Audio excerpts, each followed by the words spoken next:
좋으신 아버지 하나님, 오늘 또 주 앞에 나와서 찬양과 말씀과 기도할 수 있는 은혜를 주시며 감사합니다. 이 시간 우리 가운데 함께 하셔서 우리가 말씀을 들을 때 우리의 마음에 받게 하시고 그 말씀대로 살아갈 수 있는 힘과 믿음과 능력을 더하시고, 오늘 또 교회가 모여서 기도할 때 하나님 보호자에서 그 기도를 들으시고 하나님의 구원과 은혜와 능력을 우리가 다 체험할 수 있도록 역사하여 주옵소서. 감사드리며 예수님의 이름으로 기도하옵나이다. 아멘.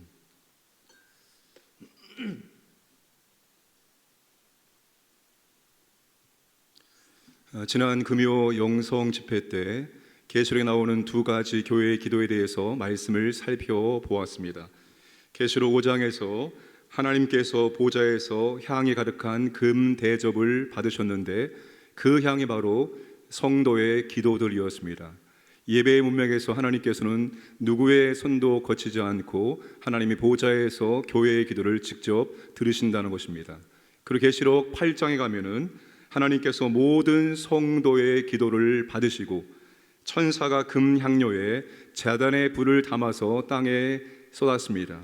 하나님께서 교회의 기도를 통해서 구원과 심판을 이루어 가신다는 겁니다. 그러므로 교회의 기도는 권세와 능력이 있다는 것을 우리는 꼭 기억을 해야 됩니다. 오늘 사도행전 12장은 이 교회의 기도가 얼마나 능력이 있는지 실제적으로 보여주는 한 가지 중요한 예가 됩니다.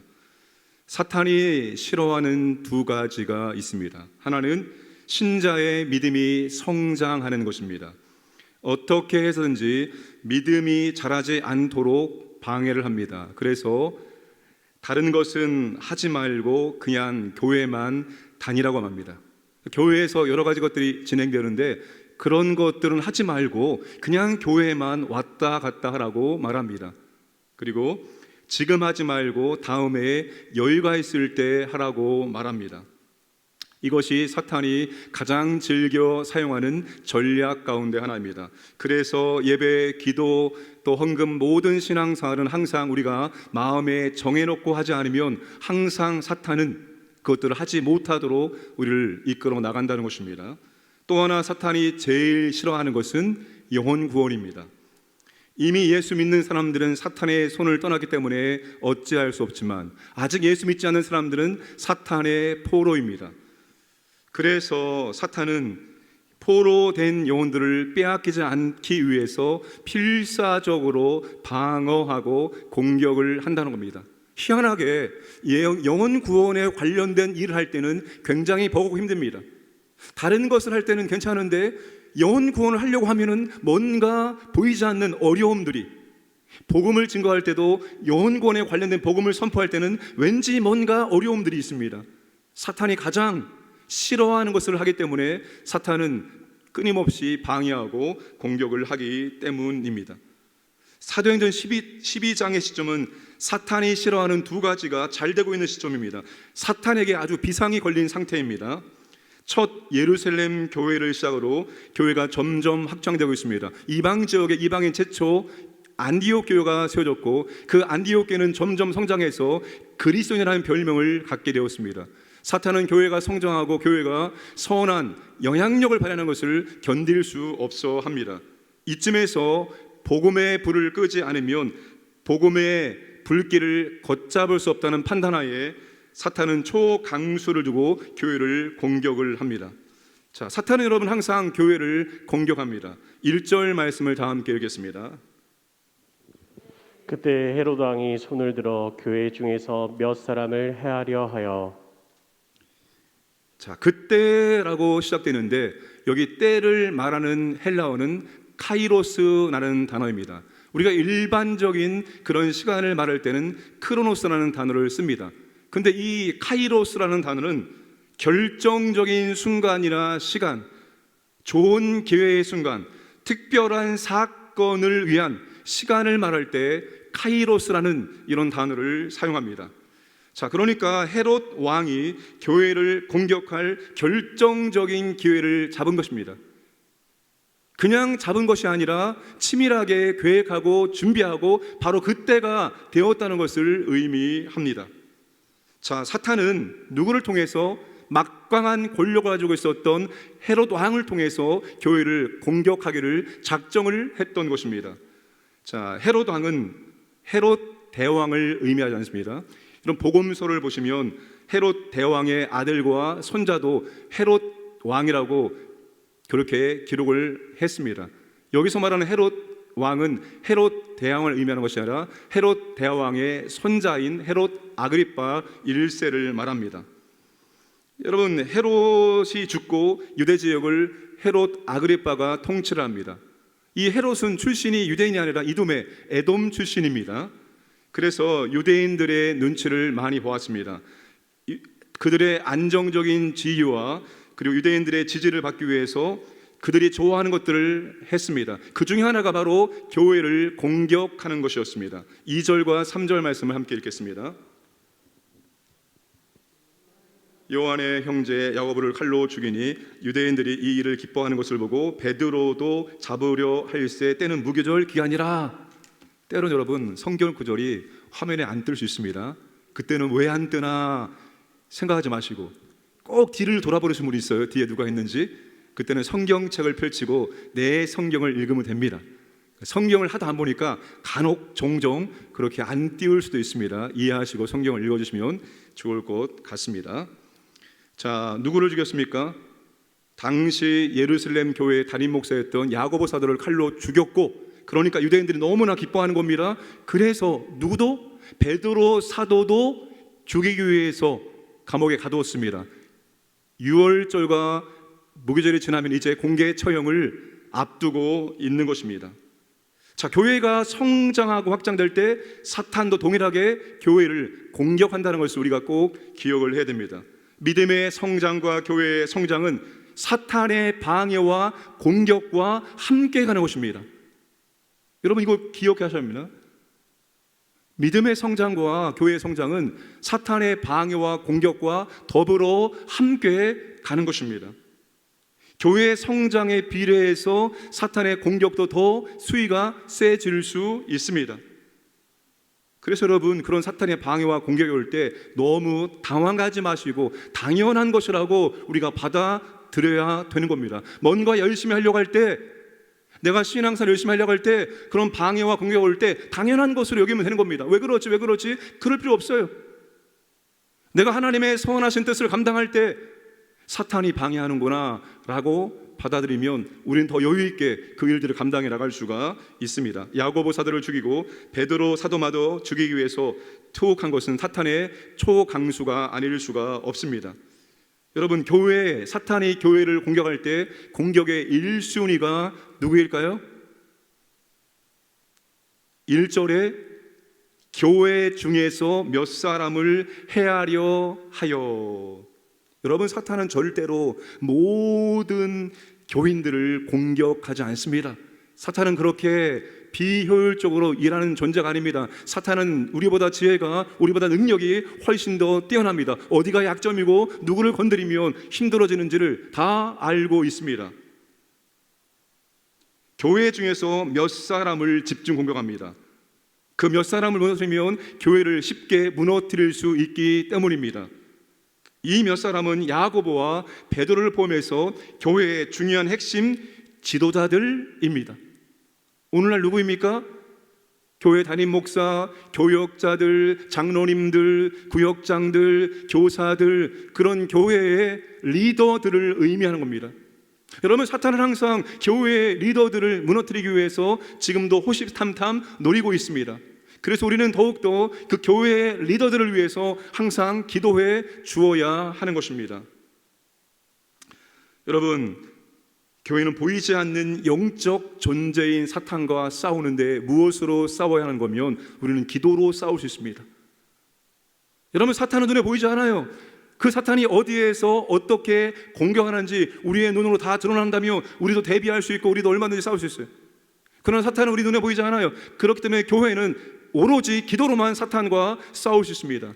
그것을 사도 바울이 에베소서 6장에서 우리에게 설명해 줍니다. 6장 12절에서 영적인 세계와 정적 전쟁의 실체를 우리에게 보여주면서 그 영적 전쟁을 위해서 하나님의 전신갑주를 머리끝부터 발끝까지 무장하라 말합니다. 그런데 더 중요한 것은 전신갑주가 아니라 그 전신갑주를 착용한 이후에 우리의 행동입니다. 6장 18절 말씀을 함께 읽겠습니다. 모든 기도와 간구를 하되 항상 성령 안에서 기도하고 이를 위하여 깨어 구하기를 항상 힘쓰며 여러 성도를 위하여 구하라. 본문 말씀 그대로. 여러분 6장 18절에서 사도 바울이 이 기도를 몇 번이나 강조합니까? 기도와 간구, 성령 안에서 기도하고 깨어 구하기를. 여러분 이 짧은 한 문장에서 사도 바울이 네 번이나 기도를 강조합니다. 하나님의 전신갑주가 제대로 작동하기 위해서는 기도가 있을 때만이 가능하다는 거예요. 여러분 기도 없으면 구원의 투구가 아무런 의미가 없어요. 그 하나님의 전신갑주를 올바르게 제대로 작동시키는 중요한 동력이 바로 기도라는 거예요. 기도. 그러니 여러분 기도 없으면 우리는 절대로 영적 전쟁에서 싸워 이길 수가 없다는 것입니다. 교회에는 절대로 기도 없이 영적 전쟁에서 승리할 수 없습니다. 그래서 여러분 교회는 굳건한 기도의 사람들이 든든하게 서 있어야 되는 거예요. 교회를 위해서 기도하는, 악한 영들과 싸워 기도하는 그 기도 부대가 든든히 세워져 있을 때 교회는 영적 전쟁을 힘있게 감당할 수 있습니다. 기도하지 않고 여러분 절대로 영적 전쟁에 승리할 수 없어요. 일이 잘 되어지는 것처럼 보여질 뿐이지 잘 되는 것이 절대로 아닙니다. 그래서 여러분 기도 헌신자를 다시 재모집하는 거예요. 정말 내가 교회를 위해서 영적 전쟁을 해야 되겠다라는 마음의 결단과 각오가 있는 분만 신청하세요. 저는 많은 분들이 한번 해볼까? 나도 이참 해볼까? 그런 마음으로 지원하지 않기를 바랍니다. 100명이 지원하든 50명이 지원하든 정말 교회가 기도 위에 세워져야 되고 기도를 통해서 영적 전쟁을 감당하는구나, 이런 것을 아시는 분이, 정말 기도하기를 원하시는 분이 기도 헌신자에 신청해 주시기를 바랍니다. 하나님은 한 사람이 천명을, 한 사람이 민족을, 기도하는 한 사람이 기도하지 않는 한 민족보다 강하다라는 말이 있습니다. 그러니 숫자가 중요하지 않습니다. 진실로 영적 전쟁을 기도를 하기를 원하시는 분들은 신청해 주시면 감사하겠습니다. 두 번째, 위기를 돌파하는 교회의 기도입니다. 이미 야고보 사도를 잃었고 이제 베드로 사도를 잃을 그 위기에 교회는 처하게 되었습니다. 자, 그때 교회는 어떻게 합니까? 다시 한번 5절 말씀을 우리가 읽겠습니다. 시작. 이에 베드로는 옥에 갇혔고 교회는 그를 위하여 간절히 하나님께 기도하더라. 자, 이 문장을 헬라어 본문으로 직역을 하면 이렇게 번역할 수 있습니다. 베드로는 감옥에 갇혀졌다. 그러나 교회는 그를 위하여 기도가 간절히 하나님께 일어나고 있었다. 여러분, 베드로가 감옥에 갇혔습니다. 그러나 교회는 더 하나님께 기도가 일어나고 있었다는 것입니다. 자, 그러면 예루살렘 교회는 지금 이것 때문에 기도하고 있었던 것이 아닙니다. 예루살렘 교회는 이미 기도하고 있었습니다. 왜냐하면 그들이 처한 상황이 기도할 수밖에 없는 상황이었기 때문입니다. 유대인들은 예수 믿는 유대인들을 핍박하고 있었습니다. 아마 그들은 그 시점에 회당에 들어가지 못할 수도 있습니다. 당시 로마 황제였던 글라우디 황제는 비유대주의 정책을 펼치고 있었고 예루살렘은 심한 가뭄 때문에 어려움에 처했습니다. 교회는 여러 가지 정황과 어려움 때문에 기도하고 있었습니다. 그런데 설상가상으로 베드로 사도가 투옥되고 공개 처형을 기다리는 그런 위기에 처하게 되었던 것입니다. 그때 교회는 적들과 대항하여 더 간절히 하나님께 기도가 일어나고 있었다는 것입니다. 이 교회의 기도가 언제까지 계속되는가 하면 12절 말씀을 함께 읽겠습니다. 깨닫고 막으라 하는 요한의 어머니 마리아의 집에 가니 여러 사람이 거기에 모여 기도하고 있더라. 오순절 성령님이 강림하신 바로 그 마가의 다락방에, 마가 요한의 어머니 마리아의 집이 사람들이 여러 명 모였다는 것은 많은 사람들이 모여서 기도하고 있었다는 것입니다. 당시 마가 요한의 어머니의 집은 그렇게 교회로 사용되고 있었던 공간이었습니다.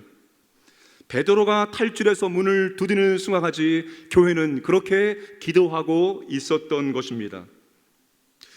여러분, 누가는 지금 우리에게 무엇을 말하는가 하면 이 베드로의 극적인 탈출은 교회의 기도로 말미암아 되었다는 것을 강조하고 있습니다. 그래서 5절 교회가 기도하고 있더라와 마지막 12절에 여러 사람이 거기에 모여 기도하고 있었다. 이 말을 베드로 구출 사건 앞뒤로 감싸면서 이 베드로의 극적인 구출은 교회의 기도로 말미암아서 이루어졌다는 것을 말해주고 있습니다. 여러분, 베드로는 정말로 도저히 탈출할 수 없었던 그런 감옥에서 탈출하게 된 것입니다. 6절 말씀을 함께 읽겠습니다. 헤롯이 잡아내려고 하는 그 전날 밤에 베드로가 두 군인 틈에서 두 쇠사슬에 매어 누워 자는데 파수꾼들이 문 밖에서 옥을 지키더니. 이런 베드로가 감옥에 어떤 상태로 지금 잡혀 있는가 하면 4명이 한 조인 4개 조 16명이 돌아가면서 베드로를 감시하고 있는데 2명은 감옥 안에서 베드로의 발과 함께 엮여 있었고 또 2명은 그 감옥 출입문 앞에서 보초를 쓰고 있었던 것입니다. 여러분, 그런 상황에서 베드로가 탈출할 수 있습니까? 주의 천사가 나타나서 베드로를 깨워서 나아갈 때 첫째 문과 둘째 문을 통과해서 베드로가 탈출할 수 있었던 것입니다. 여러분, 이걸 뭘 말하는가 하면 베드로는 도저히 탈출할 수 없었던 감옥에서 주의 천사의 능력으로 말미암아서 극적으로 탈출할 수 있게 되었다는 겁니다. 그런데 그 주의 천사의 능력이 뭘 통해서? 교회의 기도를 통해서 나타나게 되었다는 것을 누가가 강조해 주고 있습니다. 사랑하는 여러분, 위기 앞에서 교회는 기도해야 합니다. 그런데 이 말은 교회가 위기가 생겼을 때 그때 비로소 기도해야 된다는 말이 아니라 교회는 평상시에도 항상 기도하고 있어야 되는데 위기가 발생하면 더욱더 교회는 기도해야 된다는 것을 우리에게 말해주고 있는 것입니다. 교회의 위기는 여러분 다른 것으로 돌파하는 것이 아니라 오직 교회의 기도로 돌파할 수 있습니다. 인간적인 방법과 인간적인 생각으로 인간적인 계산으로 돌파하는 것이 아니라 교회의 위기는 오직 교회의 기도로만 돌파할 수 있다는 것입니다. 하나님은 불가능한 것을 너무나 간단하게 쉽게 해결할 수 있는 분이시기 때문입니다.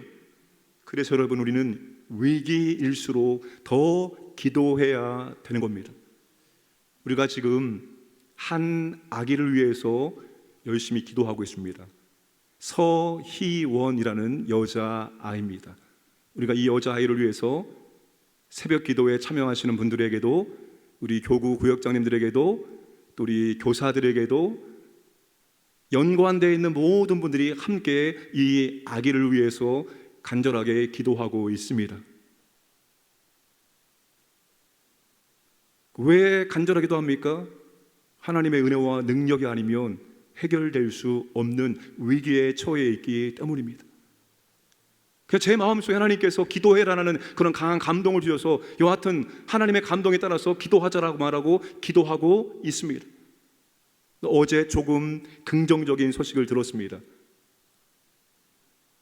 폐혈관 고혈압 때문에 피가 역류하고 있는데 드디어 폐혈관 고혈압의 수치가 낮아지고 있으며 호흡이 정상, 좀 더 안정적이 되었다는, 그렇다고 지금 위험한 상황을 벗어났다는 뜻은 아닙니다.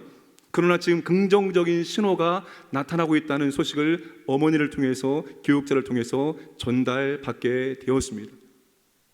위기일수록 우리가 할 수 있는 것은 다른 것이 아니라 위기일수록 우리는 모여서 우리가 기도해야 되고 우리의 기도가 모아져야 한다는 것입니다. 교회든 성도 개인이든 위기는 바로 기도해야 될 그때입니다. 우리는 기도로 돌파할 수 있습니다. 우리가 하는 것이 아니라 우리의 기도를 들으시고 하나님이 하시기 때문입니다. 그러므로 여러분 위기일수록 기도하시기 바랍니다. 그런데 이 교회의 기도에 대해서 우리가 좀 더 구체적으로 한번 생각해 봅시다. 위기일 때 교회가 기도했는데 과연 그 기도가 어떤 기도였느냐, 어떠한 자세와 어떤 모습으로 하나님께 기도했느냐입니다. 이 교회의 기도는 간절한 교회의 기도였습니다. 5절의 말씀 보시면 교회는 그를 위하여 간절히 하나님께 기도하더라. 간절히라는 단어에 우리가 집중을 해야 됩니다. 이 간절이라는 단어는 액테노스라는 그런 단어입니다. 이 단어의 뜻은 뜨겁게, 열렬이라는 그런 의미를 가지고 있습니다. 여러분, 간절히 교회가 기도하는 것은 정말 뜨겁게, 정말 열정적으로, 열렬하게 기도한다는 그런 의미입니다. 여러분, 예수님께서 우리에게 간절한 기도가 무엇인지를 우리에게 다 보여주셨습니다. 누가복음 22장 44절 말씀을 함께 읽겠습니다. 예수께서 힘쓰고 애써 더 간절히 기도하시니 땀이 땅에 떨어지는 핏방울 같이 되더라. 잠깐 이 말씀을, 여러분, 예수님도 하나님의 아들이신 그 예수님도 이 땅에서 간절히 기도하셨습니다. 그 예수님의 간절한 기도가 어떻게 표현됩니까? 땀이 땅에 떨어지는 핏방울 같이 되더라. 두 가지 해석이 있습니다. 예수님이 기도할 때 엄청나게 많은 땀이 떨어졌는데 그 땀이 핏방울처럼 보였다라는 그런 의미가 될 수 있고, 예수님의 그 땀방울 속에 피가 섞여 있었다는 그런 해석도 있습니다. 전자든 후자든 중요한 것은 뭡니까? 주님의 간절한 기도는 육신의 진을 다한 온몸으로 드렸던 기도라는 겁니다. 몸부림치는 기도였다는 것입니다. 육신의 힘을 다한 기도였다는 것이에요.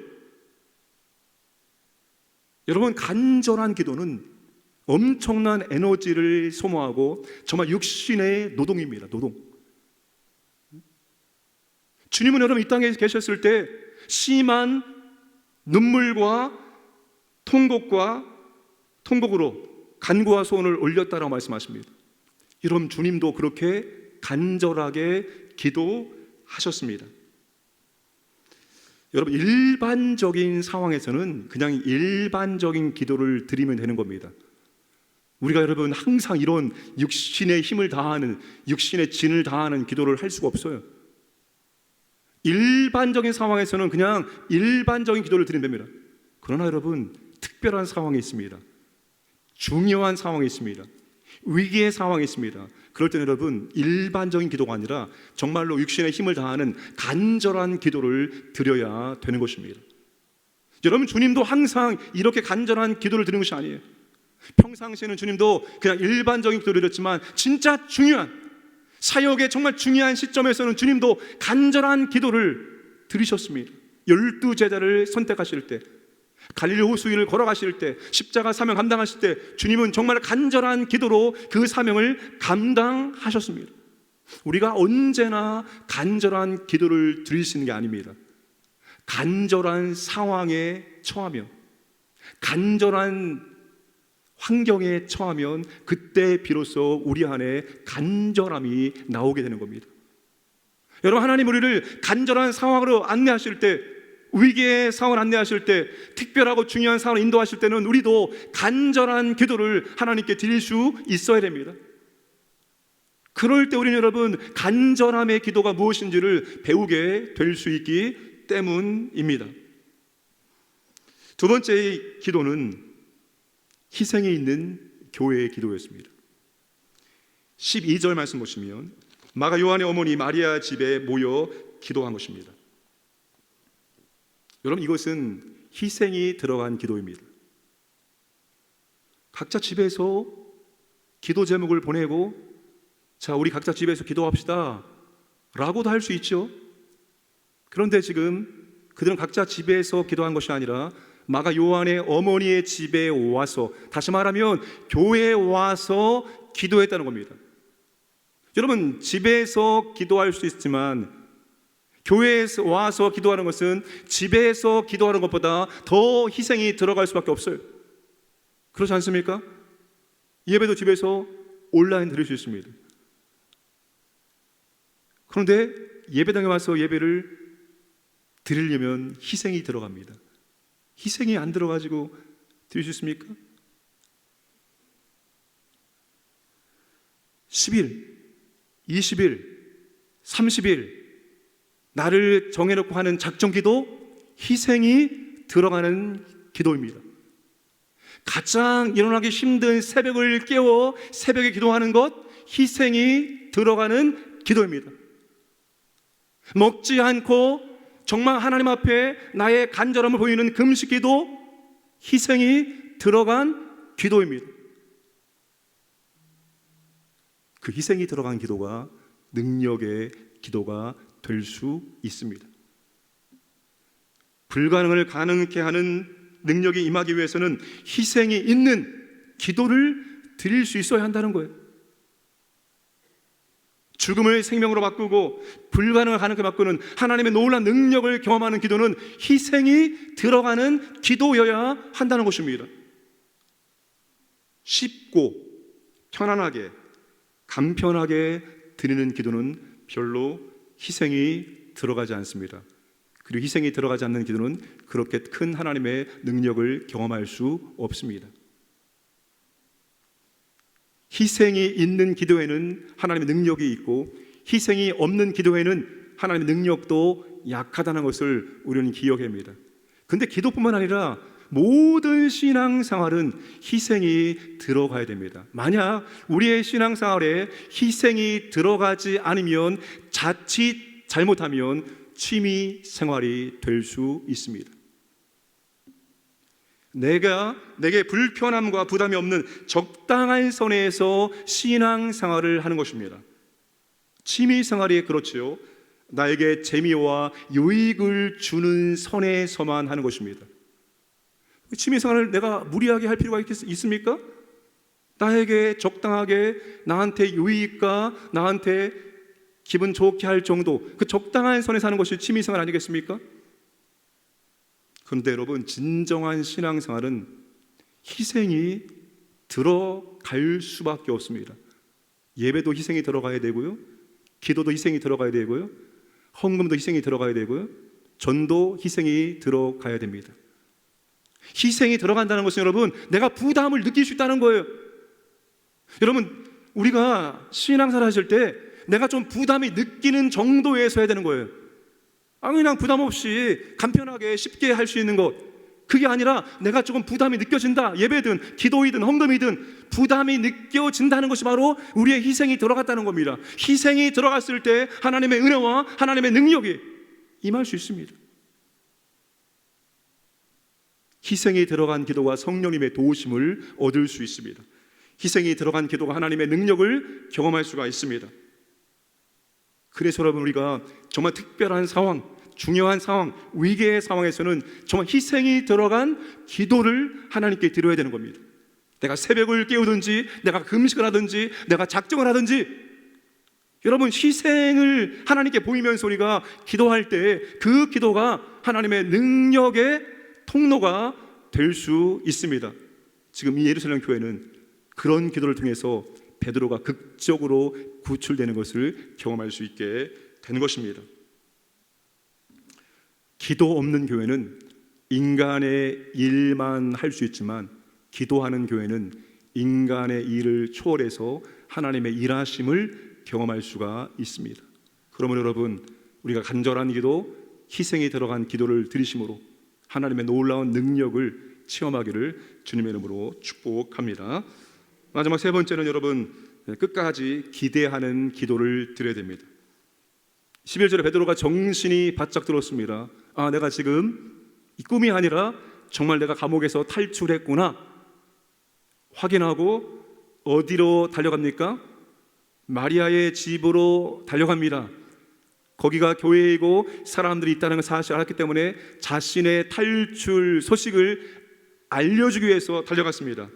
그때 누가 두렸을 때 베드로를 맞이합니까? 13절 말씀을 함께 읽겠습니다. 베드로가 대문을 두드린데 로데라 하는 여자아이가 영접하러 나왔다가 14절 베드로의 음성인 줄 알고 기뻐하여 문을 미처 열지 못하고 달려 들어가 말하되 베드로가 대문 밖에 섰더라 하니 이 로데라는 여자아이가 베드로가 문을 두드리고 말하자 베드로의 음성임을 확인하고 문을 열어준다는 것을 미처 잃어버리고, 문을 열어주는 것보다 지금 베드로를 위해서 간절히 기도하는 사람에게 이 소식을 전하는 것이 더 컸기 때문에 달려가서 베드로가 왔다는 것을 알려주었습니다. 그러나 여자아이 로데와 이 소식을 들은 교회에서 기도하는 사람들의 반응이 완전히 180도로 달랐다는 것입니다. 그들이 이것을 인정합니까? 인정하지 않습니다. 미쳤다라고 말합니다. 아니라고 계속 말하자 그러면 베드로가 아니라 그의 수천사라고 말합니다.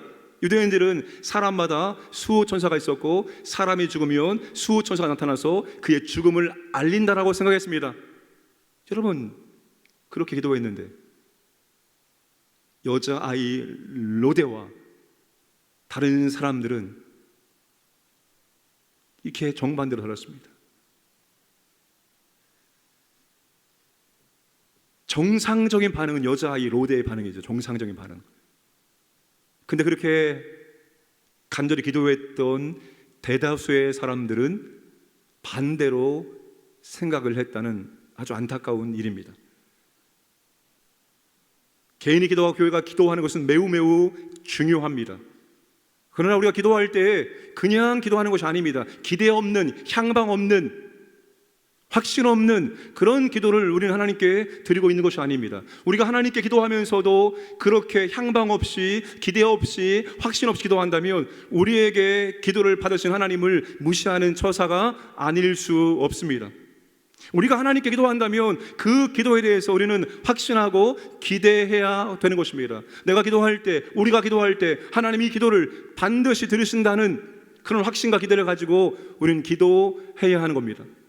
많은 분들이 기도는 하되 기도 응답은 점검하지 않는 것 같습니다. 여러분, 어떤 것이든지 우리가 기도한다면 그 기도에 대해서 우리는 기도 응답을 점검을 해 나가야 되는 겁니다. 하나님이 기도를 응답하실 때 어떤 기도는 과정을 따라서 순차적으로 응답을 하시기도 하지만 어떤 기도는 과정 없이 한 번에 응답해 주시기도 합니다. 그러니까 여러분, 우리가 무엇인가 기도한다면 그 기도가 어떤 과정을 통해서 응답되고 있는지를 우리는 항상 점검하고 체크를 해야 됩니다. 기대하는 마음을 가지고 말입니다. 성도의 교제에서 우리가 나누어야 될 것이 몇 가지가 있습니다. 말씀을 나눠야 됩니다. 들은 말씀을 함께 우리가 공유하며 들은 말씀 가운데 깨달은 것들, 도전받은 것들, 우리가 말씀을 나누어야 됩니다. 그리고 우리의 삶을 나눠야 됩니다. 우리의 삶 가운데 무엇이 있었는지 특별히 감사를 중심으로 삶을 나누셔야 됩니다. 그리고 한 가지 나눔이 기도 응답을 나눠야 됩니다. 우리가 함께 기도했다면 이 기도가 어떤 과정을 통해서 응답되고 있는지를 확인할 수 있어야 됩니다. 그래서 기도할 때 큰 기도는 작게 나누어서 기도해야 한다고 말합니다. 그래야지만 우리가 기도한 것을 확인해 나갈 수 있기 때문입니다. 여러분, 기도하시되 기대 없이, 확신 없이 기도하지 마시고, 우리의 기도는 어떤 것도 땅에 떨어지지 않습니다. 물론 우리가 원하는 바대로 응답되지 않을 수 있습니다. 그러나 그것이 절대 하나님이 기도를 안 들으신 것이 아니라 하나님은 가장 좋은 것을 우리에게 허락하시는 아버지이심을 기억하고, 우리가 기도하면 하나님은 무시하지 않고 들으신다 기대하시고 확신하시고 그 기도를 점검해 나가시기를 부탁을 드립니다. 여러분, 하나님의 때와 뜻에 맞는 기도라면 반드시 응답해 주십니다. 베드로를 위한 교회의 기도가 언제 응답이 되어집니까? 6절 말씀이면 헤롯이 잡아내려고 하는 그 전날 밤에, 몇 시간 후면 베드로는 이제 순교를 당하게 되는 것입니다. 교회의 기도가 순교를 당하기 직전에 응답이 된 것입니다. 순교 당하기 전날 밤에 교회의 기도가 하나님께 응답된 겁니다. 그러므로 우리가 기도할 때는 끝까지 기대하면서 우리는 기도를 이어가야 합니다. 우리의 기도는 길어도 응답은 순간입니다. 기죠? 우리는 어떤 한 가지 제목을 놓고 오랫동안 기도할 수 있습니다. 특별히 영혼 구원. 얼마나 오랜 시간 동안 우리가 간절히 기도합니까? 기도는 길어요. 고단하고 피곤합니다. 근데 하나님의 응답은 순간입니다. 그러므로 우리는 우리의 기도가 응답될 때까지 끝까지 기대하는 마음으로 기도를 포기해서는 안 되는 것입니다. 끝까지 기도하시기를 주님의 이름으로 축복합니다. 말씀을 정리하겠습니다. 여러분, 사도행전 12장은 딱 중간입니다. 딱 중간에 있는 말씀이 사도행전 12장이죠. 1장부터 11장까지 예루살렘 교회 중심으로 이방인 선교, 13장부터 안디옥 교회를 중심으로 이방인 선교가 시작되는 그 중간에 사도행전 12장이 딱 걸쳐 있습니다.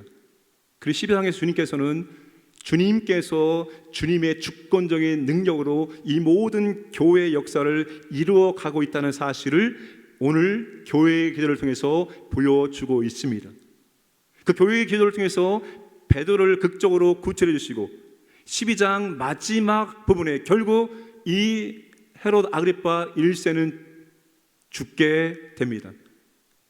근데 그의 죽음의 배경에 저는 교회의 기도가 있다고 생각되어집니다. 그렇게 교회를 핍박하고 교회의 지도자를 죽이는 그 헤롯 왕을 위해서 교회가 기도하지 않았겠습니까? 분명히 기도했겠죠. 그러니까 여러분, 이 12장은 주님의 주권적인 역사가 교회의 기도를 통해서 함께 간다는 것을 우리에게 보여주고 있습니다. 그러므로 오늘 우리도 교회의 기도와 함께 주님께서 역사하시는 사실을 기억하시고 우리의 교회가 항상 기도에 깨어있기를 주님의 이름으로 부탁드립니다. 하나님 아버지, 감사합니다. 오늘 교회의 기도가 얼마나 권세와 능력이 있는지를 함께 살펴보았습니다. 하나님, 교회는 기도로 영적인 싸움을 싸웁니다. 교회의 기도가 멈추지 않게 하시고 항상 교회의 기도가 있게 하시고, 아버지 하나님, 때로 힘들고 어려울 때 특별한 순간, 위기의 순간이 온다면 더 간절하게, 더 희생이 있는 기도를 할 수 있도록 인도하여 주옵소서. 그리하여서 지금도 주님이 역사하고 있음을 교회 기도를 통해서 우리가 확인할 수 있도록 은혜를 베풀어 주시옵소서. 특별히 몸된 교회 기도의 헌신자리 세워지고 정말로 든든하게 뒤에서 기도하는 교회 될 수 있도록 인도하여 주옵소서. 감사드리며 예수님의 이름으로 기도하옵나이다. 아멘.